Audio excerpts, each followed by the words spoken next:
अस्सलाम वालेकुम दोस्तों, मैं हूं खालिद मोइन और आप देख रहे हैं अदब व फ़नून नामा। आज अदब व फ़नून नामे में हम जिक्र करने जा रहे हैं कुछ ऐसे मसाइल और मामलात का जो लिखने वालों को बहुत दरपेश रहती हैं। और लिखने वाले ही क्या, फ़नून लतीफ़ा के तकरीबन तमाम ही शोबे, मुसव्विरी हो, मूसीक़ी हो, गुलकारी हो, शायरी हो, अफ़साना निगारी हो, नावलिस्ट हों, रक्कास हों, ये सब ही किसी न किसी तौर बहुत सारे ज़हनी मसाइल से, ज़हनी बीमारियों से दो चार रहते हैं। एक तो ये है कि वो जिस दुनिया में होते हैं वो दुनिया उनकी अपनी दुनिया होती नहीं है, और एक और दुनिया के वो लोग होते हैं, बासी होते हैं। तो वो दो दुनियाओं के दरमियान रहते हुए बहुत सारे कॉम्प्लिकेशंस, मसाइल, पेचीदगियाँ पैदा हो जाती हैं।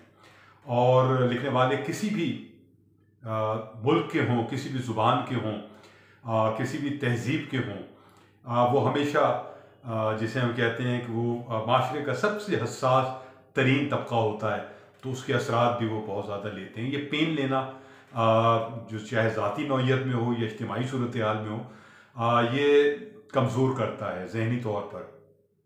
और ज़हनी खलल के बहुत सारे, कुछ एंजाइटी हो या डिप्रेशन हो या शिज़ोफ्रेनिया का एक मामला है जिसमें कि आदमी जैसा जैसा अपने जहन में सोचता है वैसा वैसा उसको मुतशक्किल होता हुआ नज़र आता है, वैसी वैसी तस्वीरें उसको नज़र आती हैं, वैसे वैसे होता हुआ नज़र आता है। तो ये बड़ा ख़तरनाक होता है। तो हमारे दौर के तो एक शायर थे हसनैन जाफरी, बड़ा खूबसूरत शायर थे, बहुत अच्छे शायर थे, लेकिन वो शिज़ोफ्रेनिया का शिकार हो गए थे। और इस चक्कर में उन्होंने अपना हंसता बसता घर उजाड़ा, बच्चे अलग हो गए, बेगम अलग हो गई, तलाक दे दी, और फिर एक और शादी भी की। उसमें भी उनका जहनी खलल अपनी जगह रहा और फिर वो मर भी गए। दूसरी शादी में भी ये होता था, अगर कोई मिलने चला जाता था उनका दोस्त, तो बहुत देर में वो दरवाज़ा खुलता था, जिसमें वो अंदर से देखते रहते थे कौन आया है और अब मुझे क्या करना है और इसके आने का मकसद क्या है। और फिर वो निकल कर, अगर कोई बहुत ही करीब का दोस्त होता था जो बरसों बाद या शायद कई महीनों बाद मिलने आया है, जिसको वो जानते हैं अच्छी तरह, उसके बावजूद एतमाद नहीं कर सकते थे वो। तो वो कहते थे कि मैं तुम्हें घर के अंदर बुला नहीं सकता और तुम्हारे साथ घर से दूर जा नहीं सकता, इसलिए कि मेरे साथ मसाइल हैं। वो मसाइल घर के अंदर के थे। तो ये भी एक अजीब मसला है। मीरा जी एक बहुत अफसानवी शख्सियत रहे, और वो भी एक जहनी खलल का बहुत ज़्यादा शिकार रहे। हाथ में 3 गोले बना के रखते थे वो, लिबास जो है गर्मियों में ओवरकोट पहने हुए हैं, पैंट की जेबें फाड़ लेते थे।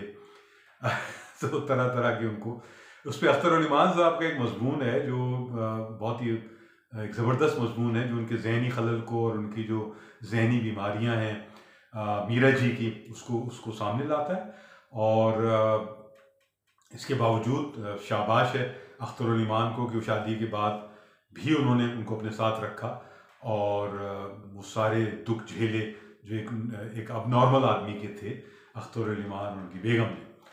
तो मीरा जी के तो अफसाने बहुत ज़्यादा बिखरे हुए हैं, वो सड़कों पर भी, फिर घरों में भी, और फिर शादी उन्होंने की नहीं, 45-46 साल की उम्र में गुजर गए।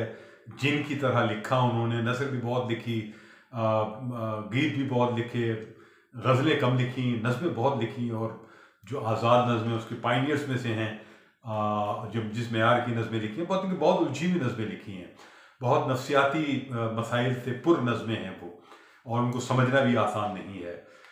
इसी तरह मजाज है, उनकी भी आखिरी ज़िंदगी में वो ज़हनी खलल का शिकार हो गए थे, कसरत शराब नोशी और फिर मुख्तलिफ़ तरह के वहम और बहुत सारी चीज़ें।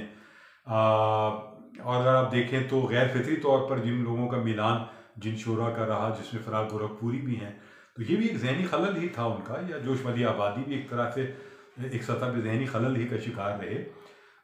तो इस तरह ये जो मगरिब के लिखने वाले हैं या हमारे मशरिक़ के लिखने वाले हैं बिलखुसूस, तो उनमें जहनी खलल बहुत नुमाया है। इसी तरह इकबाल मेहदी हैं, वो भी एक तरह के जहनी एक सतह पर जहनी खलल उनको भी रहा बहुत सारा, और उसी में वो सारे क्रिएट भी करते हैं। ज़ाहिर जो आर्टिस्ट होते हैं, लिखने वाला भी क्रिएट करता है उसी दायरे में रहता हुआ, और बहुत से लोग अपने इलाज भी करवाते हैं, और नफ्सियात साइकोलॉजिस्ट के पास पहुंचते हैं, बाकायदा साइकोथेरेपी भी कराते हैं, दवाई भी खाते हैं, और ज़िंदगी के किसी न किसी मरहले पर लिखने वाले आम तौर पर उसका शिकार हो जाते हैं। मैं खुद रहा हूँ, मैं भी एक सतह पर एक ज़माने में डिप्रेशन का बहुत शदीद शिकार रहा, एंजाइटी का बहुत शदीद शिकार रहा और बाकायदा इलाज भी करवाया और ख़ासी हद तक बेहतर भी हो गया। डरिएगा नहीं मुझसे।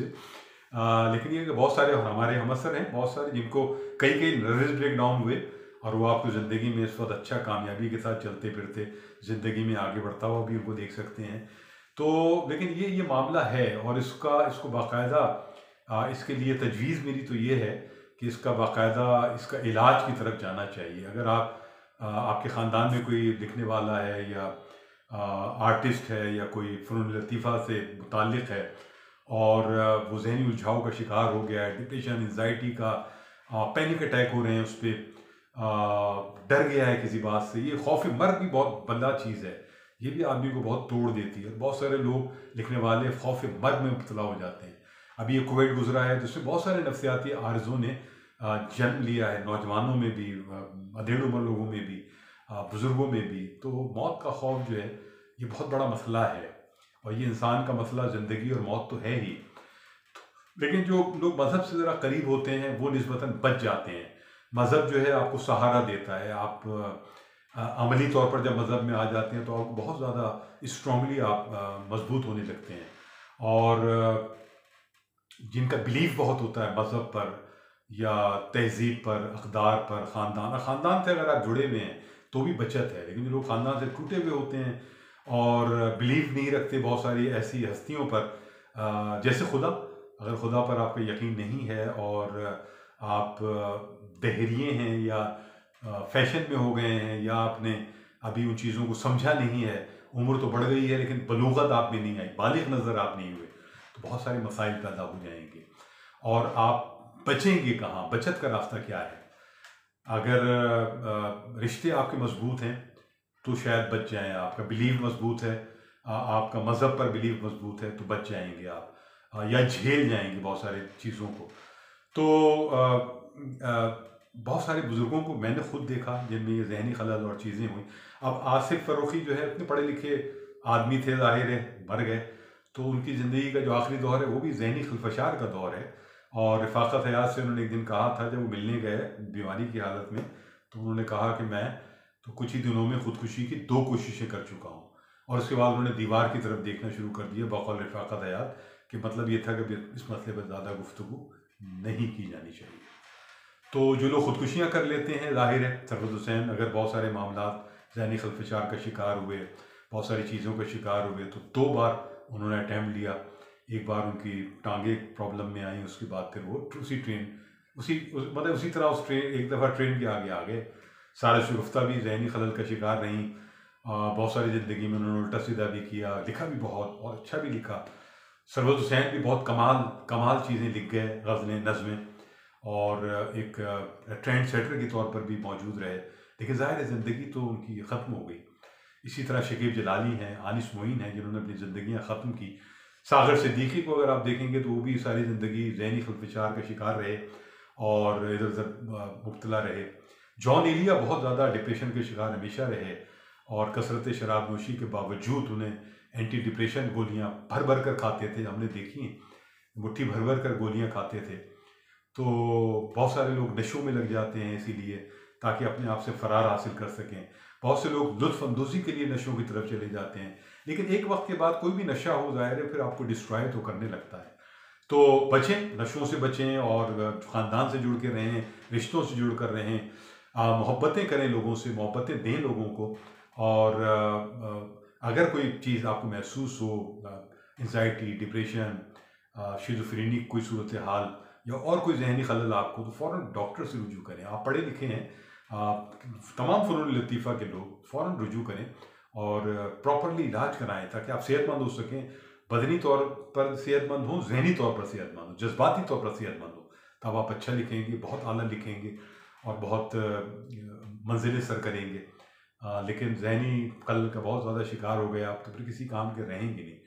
तो अपना रखें ख्याल, अपने अहबाब का रखें, अपने ख़ानदान का ख्याल रखें। खालिद बिन को यहाँ इजाज़त दें। अदब व फ़नून नामा ज़िंदाबाद, पाकिस्तान पाइंदाबाद। खुदा हाफिज़ नासिर।